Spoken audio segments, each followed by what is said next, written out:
Di tengah ramainya wabah virus corona di Indonesia, banyak masyarakat sudah waspada. Tapi walaupun begitu, tetap saja masih ada yang lengah, menganggap remeh dan merasa ini biasa-biasa saja. Kalau kita percaya Tuhan, nggak perlu takut-takut lah. Ngapain juga sering-sering cuci tangan, ngapain juga social distancing. Biasa aja lah, kan udah doa. Toh hidup mati saya di tangan Tuhan, pasrah aja lah. Itu kata mereka. Yakin seperti itu? Pertama-tama saya ingin bilang, it's not all just about you. Ini bukan hanya tentang kamu saja. Hidup dan matimu mungkin memang di tangan Tuhan. Tapi jangan sampai tindakanmu mempengaruhi hidup mati banyak orang. Yang kedua, doa memang penting. Berdoa memang berguna. Tapi bukan saja kita harus mendoakan apa yang kita inginkan, tapi kita juga harus mengerjakan apa yang kita doakan. Bijak dalam bertindak. Saya yakin mungkin kamu pernah mendengar cerita ini. Begini ceritanya. Pada suatu hari terjadi bencana di sebuah daerah. Karena hujan turun deras berkepanjangan, permukaan sungai pun semakin lama semakin naik dan akhirnya terjadilah banjir besar. Ketika banjir sudah sampai ketinggian lutut orang dewasa, banyak orang sudah mulai mengungsi dari daerah tersebut. Karena takut kalau permukaan air semakin tinggi. Berbeda dengan yang lainnya, ada pemuda yang tampak tenang tinggal di rumah. Akhirnya datanglah truk penyelamat berhenti di depan rumah pemuda tersebut dan mereka bilang, "Ayo cepat masuk ikut truk ini, nggak lama lagi nih banjir akan semakin tinggi." Tapi pemuda itu menjawab, "Gak apa-apa, tenang aja. Kamu terus aja menolong orang lain. Saya pasti akan diselamatkan oleh Tuhan. Saya ini kan sangat rajin berdoa." Dan setelah beberapa kali membujuk, akhirnya tidak bisa, akhirnya truk tersebut pun melanjutkan perjalanannya untuk menolong orang lain.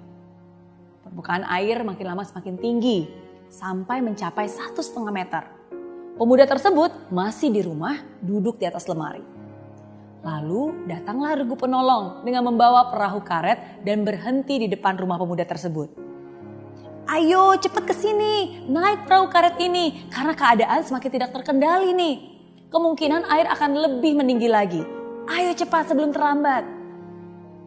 Lagi-lagi pemuda itu berkata, "Gak usah deh, makasih. Tapi kamu gak usah nolong saya. Saya kan orang yang beriman, saya sudah berdoa kok.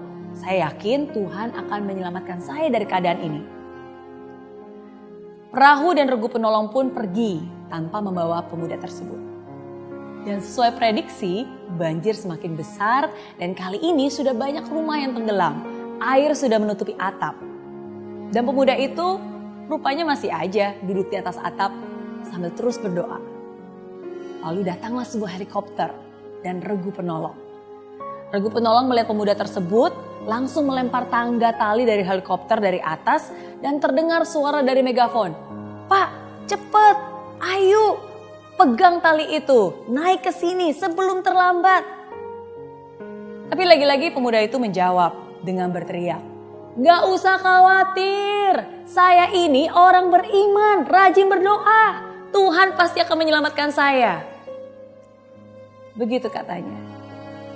Dan ketinggian banjir semakin lama semakin naik dan akhirnya seluruh rumah di daerah tersebut terendam seluruhnya. Kamu mungkin bertanya, gimana ya nasib pemuda tersebut? Pemuda tersebut akhirnya mati tenggelam.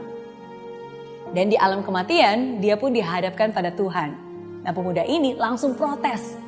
"Tuhan, aku sudah berdoa kepadamu, selalu ingat kepadamu. Tapi kenapa aku tidak Engkau selamatkan dari banjir itu?" Tuhan pun menjawab dengan singkat, "Aku selalu mendengar doa-doamu. Untuk itulah aku mengirimkan truk, perahu karet, dan terakhir helikopter. Tapi kenapa kamu tidak peduli?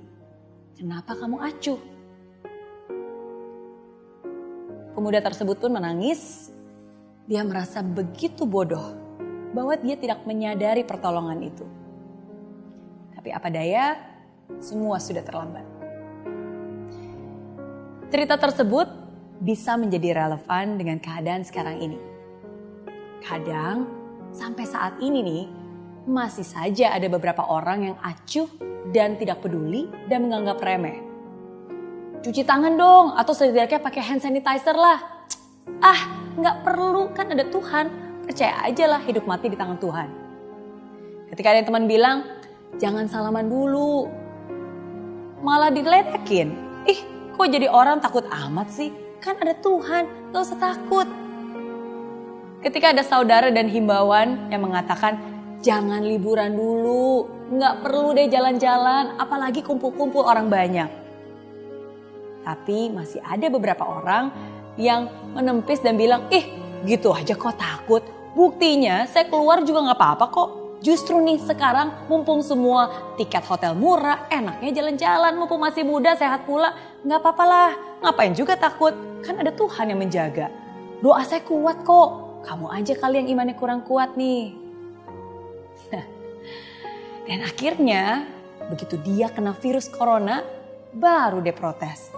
Tuhan, kenapa engkau tidak melindungi aku? Kenapa engkau tidak menjawab doaku? Siapa bilang Tuhan tidak menjawab? Mungkin Tuhan sudah memberikan pertolongan lewat teman-teman yang mengingatkan, lewat informasi, lewat pengetahuan yang dibagikan. Jadi di saat-saat seperti ini, jangan jadi orang acuh dan cuek. Jadilah orang yang bijak. Dan sikap bijak kita itulah yang nantinya bukan hanya bisa menyelamatkan nyawa kita, tapi juga nyawa orang-orang yang ada di sekitar kita.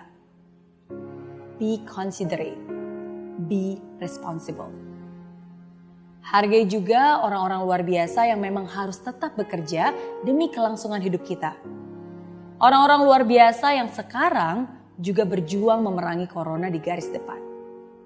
Para dokter dan tenaga medis yang bekerja pagi, siang, dan malam. Jangan menambah beban mereka dengan sikap sembrono kita. Ini bukan hanya tanggung jawab mereka saja, ini tanggung jawab kita semua. Let's hope for the best, but let's prepare for the worst. Jangan sampai sudah terkapar baru sadar. Lebih baik mencegah daripada menambah korban virus corona.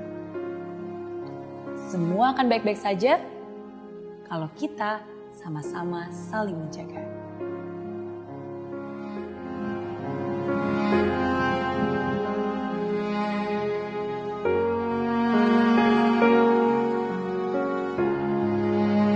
Di aplikasi Mary Riana tersedia lengkap video-video YouTube terbaru saya, artikel yang up to date, post inspirasi, koleksi merchandise, workshop dan seminar yang bisa kamu dapatkan free dan download sekarang juga gratis.